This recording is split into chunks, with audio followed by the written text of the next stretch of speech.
હવે જો 2 ચમચી હોય તો ચાલે, તો ક્રીમ વધારે જાય એમ. હવે જો આપણે કાલે જે કેક તોડી નાખી હતી ને તમને ડ્રાય આપી દીધી હતી ખાવા, એનો ભૂકો મેં મિક્સરમાં પહેલા હાથથી કરી દેવાનો.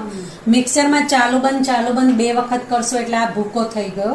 પછી આને ફ્રીજમાં મૂકી દેવાનું. ફ્રીજમાં એટલે મૂકવાનું કે આ નાખજો અંદર 2-3 ચમચી નાખી દો. ટર્ન ટેબલ હલે છે, 4-5 ચમચી નાખી દો, ચાલશે.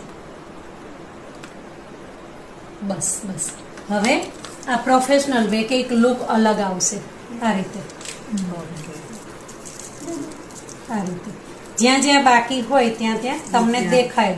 હવે આ વ્હાઈટ ક્રીમ હોત તો વ્હાઈટ દેખાત. આપણે આ રેડ એટલે કર્યું કે રેડમાં રેડ મચ થઈ જાય અને દેખાય નહીં. કેટલી ફાઇન લાગી. બરાબર. હવે ડાયરેક્ટ આ નાખે ને તો આ બધું આવે, એટલે ડાયરેક્ટ નાખવાનું નથી, પણ તમારી ચોઈસ. ફરીથી કહીશ, હંમેશા કુકિંગમાં જેમ એક્સપર્ટ ક્યારે બને કે એને પરફેક્ટ બધું જોઈતું હોય. એટલે હવે આમાં નાખી દીધું. હવે જે સાઈડ છે એને કવર કરવા માટે તો હાથથી જ નાખવું પડશે, રાઈટ.